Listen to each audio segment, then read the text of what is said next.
Hello, everyone, and welcome back to your series of probability and statistics. Today, I want to go over the F-test, which we already did solve it manually. However, this time I want to show you how to do it. It's very simple when you have the data to do it in our studio. In case you only have statistics, meaning I tell you the sample sizes and the variances or the standard deviations, and I ask you to check or to construct a confidence interval, it won't be that easy with our studio. But however, of course, there are packages that you can download that deals with that case. But I want to show you, so I will go over two examples. In one example, we have the data, all the data, so we can run the test in one line, basically. And what if we don't have the data and we have to construct a test ourselves? Okay, how do we do that? So let's start with the easy problem. So, oops, I, when will I learn? List equals ls. So clean the environment every time we start a new problem.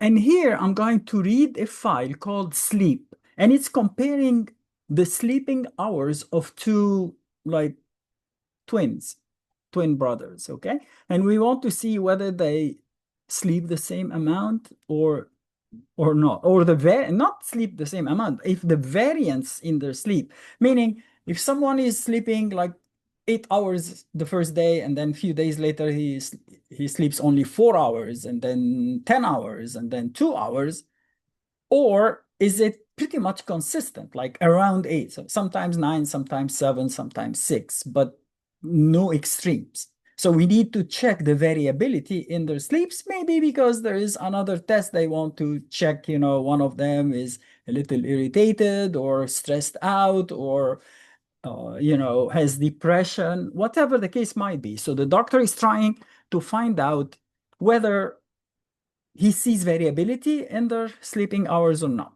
So the file conveniently is called sleep. It's a CSV file, meaning we have to read it slightly. Of course, we did one like that, but different than the text files. Okay, so we are going to call, for example, my file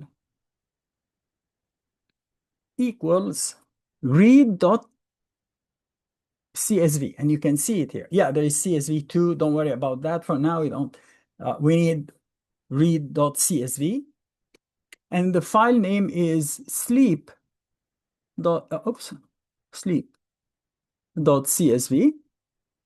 and it has headers. So you can say true, or to make it clearer for whoever reads it, you can say header equals, you can say just the or the whole true. Now, if you run these two lines, you can see that there are 55 observations of two variables, brother one and brother two. So even if the data wasn't normally distributed, it's large enough to assume normality, and that's an important assumption when you deal with variance. Okay, so we can take a look by either coming here and saying uh, uh, like show the file or my file, or simply clicking here and it will, I'm sorry, view, not show, view my file, or you click on it and it shows you that as a table. So the first one is sleep one, not brother one. So sleep one and sleep two. Okay.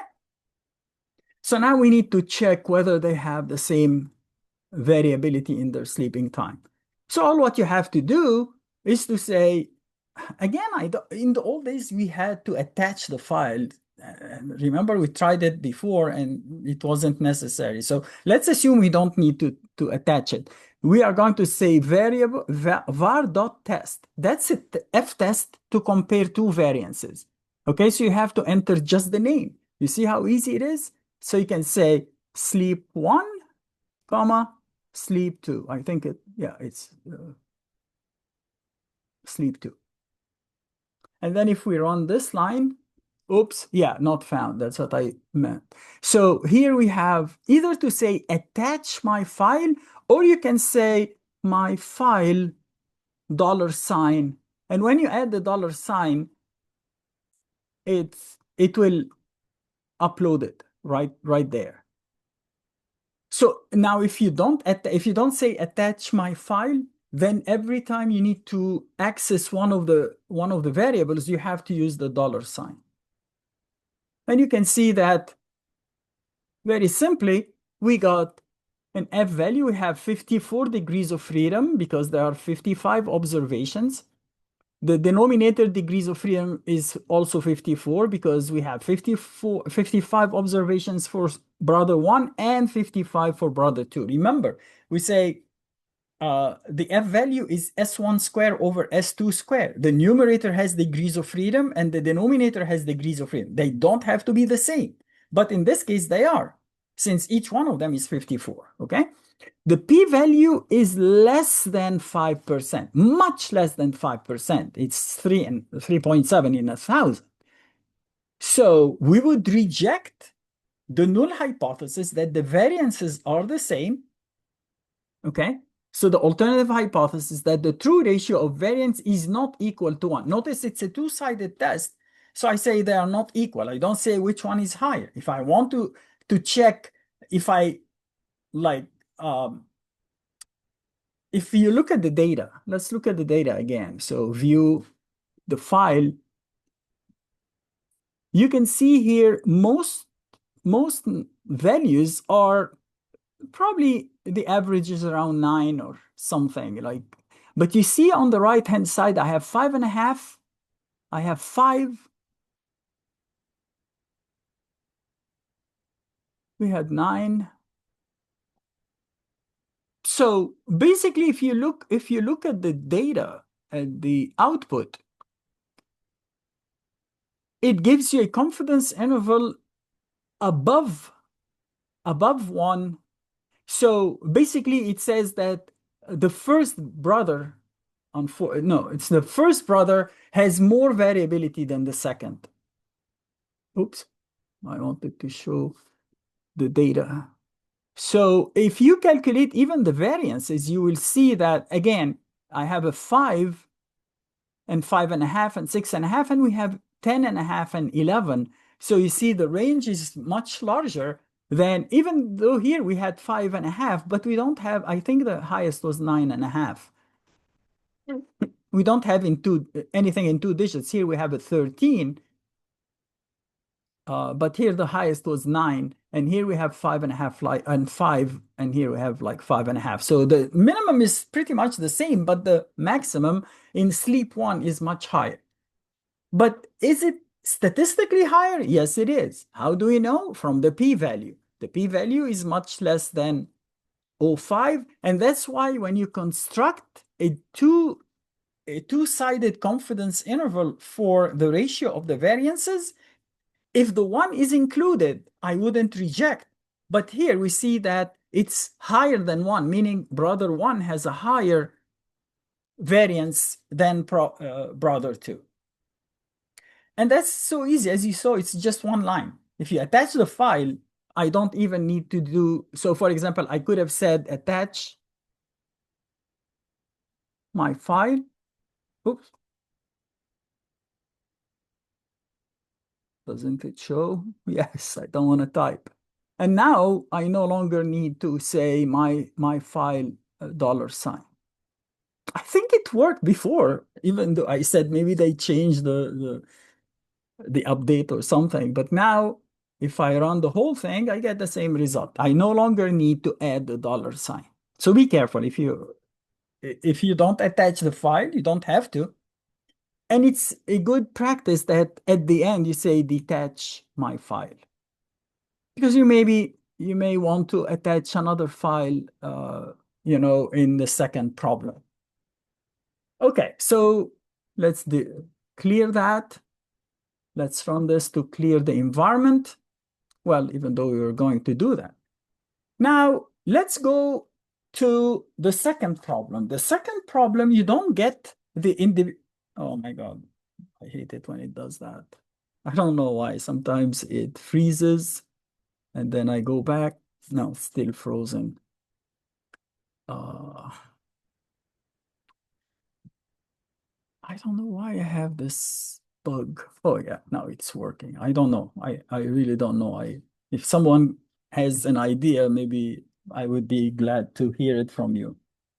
So here we had a random sample of 200 vehicles traveling on gravel roads in a county with a posted speed limit of 35 miles per hour on such roads, resulted in a sample mean speed of 37 and a half and a sample standard deviation of 8.6 miles per hour. Okay?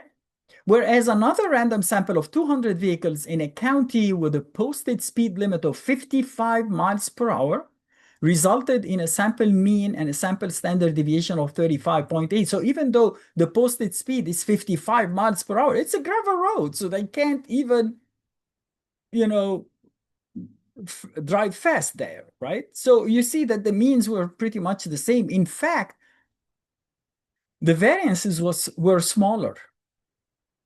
Oh, no, slightly higher. So this was 8.6, this was 9.2. Okay, so these means and standard deviations were reported in the article Evaluation of Criteria for Setting Speed Limits on Gravel Roads. So does it matter to say 35 or even 75 if you can drive? Or there is a difference? Maybe some crazy drivers like myself, when I see it, oh my God, it says 55, let's run, right? Yeah. Don't take me as an idol in driving, okay? I'm a horrible driving. I always drive fast, and so I'm not the one to take as a model, right? Anyway, so we want to check whether of course these are 200 and 200, so you can't even use the tables. We don't have that's the problem with using t or chi-square or f in the old days. If we only had tables, I don't know how to use what is, f 0.025, for example. If we want to run a 95%, construct a 95% confidence interval, or check the whether the two variances are equal. How can I use degrees of freedom of 199 for both the numerator and the denominator if the highest here is like, they jump, I think there is 120. Yeah, you can use infinity, but how do we do that in RStudio? So let's go back to RStudio, and then here I can, well, since we don't need to show this again, let's do that. I can calculate. I cannot calculate. I have the variances, so I can say n equals 200. Well, it's n and the same as m, so I'm not going. Both are 200, so I will use n for both. The S1 square, so var1, they give us the standard deviation as 8.6, so 8.6 square. var2 is 9.2 square. So my f calc can be calculated as var1 divided by var2. That's it. That's all what I need.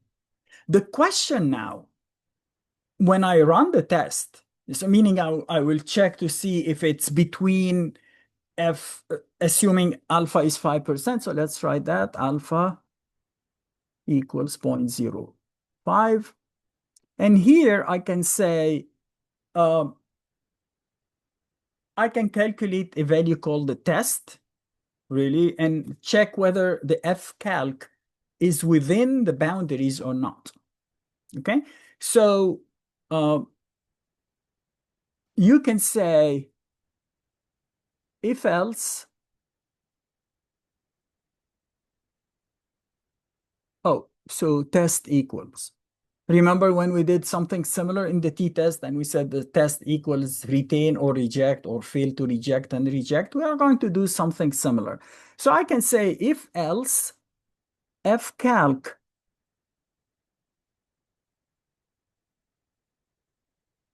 is, so for example, it's less than or greater than the upper side. So greater than QF.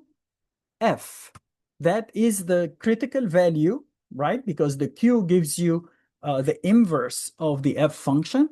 QF, it gives you a probability. So I want it to be 0.975. If it's greater than 0.975, I would reject. So more than 0.975.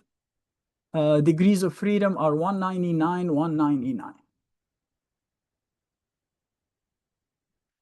And, or, no, I'm sorry, or, where is the or? Fcalc is less than QF of, so let's go to the next line. Less than QF of 0.0.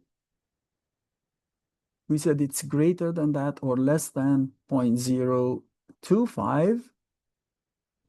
199, 199. Then save, reject.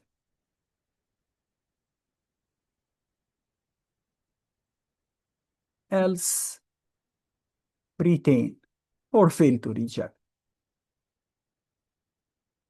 And then give me the test. Let's check the errors. No, we don't have errors. We got retain. So you don't need to reject because my F value is 0.87. It's not 1. It will never be exactly 1. It's close to 1. But here it's telling me, yeah, it's closer to 1. So we would fail to reject. The variances, of course, are 8.6 square and 9.2 square. Here, the $64,000 question. How do I find the p-value?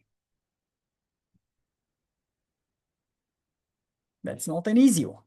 Like the chi-square also. So if we go back and we check to see how the F value would look, in fact, it's going to look maybe something like that. Oh, it wasn't showing. So this is F of 0.97. Well, they call it 0.025. Again, that's really confusing to students, and I get it. Is that we usually, when we report alpha, we report it from the right-hand side. So we say this is F of 0.025, and this is F of 0.975. But when you do the cumulative using the F test, the F distribution or something, you say QF 0.975 because it has 97.5% of the area to its left, and this is 0.025. So I don't know. Let's follow what they mean with 199, 199. Doesn't matter, but this is 0.025 and this is 0.025. Okay? And your value is somewhere here. It looks like it's closer to the lower limit than the upper limit, but you cannot make that assumption. How do I know? I need to check. Why do I need to check? Remember, in the two-sided tests, you want to say the p-value is twice the area to either to the left, if it's closer to the left, 2 times the area to the left of the F value of the F calculated, or twice the area to the right. Whichever is smaller, right? You cannot say, oh, I'm going to take it. It's not like a Z test. The Z test or the T test are symmetric. So it doesn't matter because the area to the right of, say, 2.2 is exactly the same as the area to the left of negative 2.2. So you could have just done either one. But here, the areas are not the same. It's not symmetric. In fact, this is a rightly skewed. And the median is somewhere after the mode. But how far is it? Is it now is the median closer to here? In which case, maybe this area would be, this area would be larger, or I don't know. So what we are going to do here clearly, because okay, I don't know, I never mentioned that before, I think, but when we were discussing with probabilities and we talking about the median, the mode, and the mean, they always come in this form: mode, median, mean, or mode, median, mean. Why? Because the mean is more sensitive to outliers. You see here we have too many outliers. They are pulling the mean towards them more than the median, because the median is the middle value. So if the middle value is here, you add, it may slightly move to the right, but the mean is like stretch or like move a lot to the right. If it's negatively skewed, still the mean would go further than the mode. So the median is always between the mode and the mean for a unimodal graph, always. So we know it's closer to this. So we can say, okay, find this area, which is PF of that number, and multiply it by 2. But just suppose we have another problem and we ended up with F being 1.11. How do I know it's closer to this or that? Because the area, if I pick one, if the area to the right is smaller and I pick the area to the left and multiplied it by 2, my p-value would exceed 100%, which is impossible, right? It's saying the area to the left of this line or to the right of, the other line is more than 100%, which is ridiculous. So it's safer to say, take the minimum of those and multiply it by 2. So I could come here and say, after that, the p value, oops, said p plus, no, p value equals the minimum, or two times, because it's a two-sided, you have to find it on one side and say, okay, if it's the same area on the other side, it would be as worse as my sample or more worse than my sample. So you take 2 times the minimum of, okay, I can take the cumulative of that, and it says PF. Okay, PF of my F calculated with 199 degrees of freedom. And this would be, this area, this whole area in this case, would be 1 minus PF of my sample, because I would say if this is 0.3, then this would be 0.7. If this is 0.6, then this would be 0.4. And in both cases, it will take the minimum. So PF of my F calc, 199, and 1 minus, or 1 minus the same thing. So copy that and type it here. Okay? And then I can run only this line. Oh, I never printed it. Well, it shows here.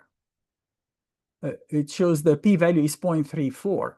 But if I want to show it here, I run it and I get 0.34. Notice that most likely it's this one. So if I say, show me this, so let's print this by itself and print that by itself. One of them would be 0.17, half of that, 0.1711. She's not lucky at all. Okay. FCalc, no, PF of FCalc, and 1 minus. Okay, so if I run those, You can see that one of them is 0.117. That's the left-hand side as we expected, because it was below the mode, right? And the median is even more to the right. So we know it's closer on this side than that side. But the area gets, well, you don't have to worry much about that. Just do it the way we do it. Notice if we had used the upper side and we said, okay, maybe it's closer to the upper limit, you would have gotten a p value of 1.65. 165, the area is 1.65, even though the total area under the graph is only 1. So you see how these things work. I think that clarified how to use the t-test.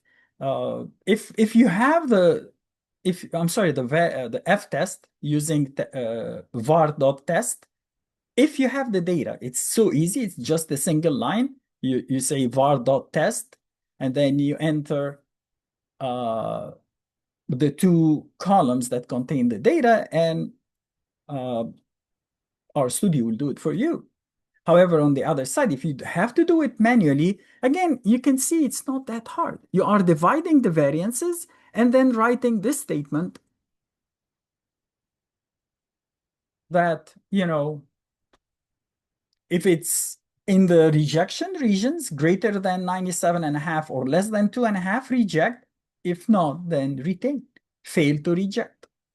Okay, I hope that wasn't that bad. It wasn't hard. So anyway, if you have any questions, just let me know in the comments section, and I hope to see you soon. I will have another, maybe 2 more sessions in RStudio, and then we'll go back and do some manual things after that, okay? So the next session, remember I told you that sometimes we use simulation to run or to solve hard integration problems. So maybe we'll take an easy one next time and compare the result that we know versus the result that the simulation is giving us. And then we say, okay, if it's close enough, then we can have confidence. If I have a higher or a more complicated integration problem, I may use simulation with, some confidence. Now, if not, then I say, no, it doesn't work here. It worked for pi, estimating pi, which I didn't care about it because I know what pi is, but it's not working for integration. Okay, have a nice time, and I'll see you soon.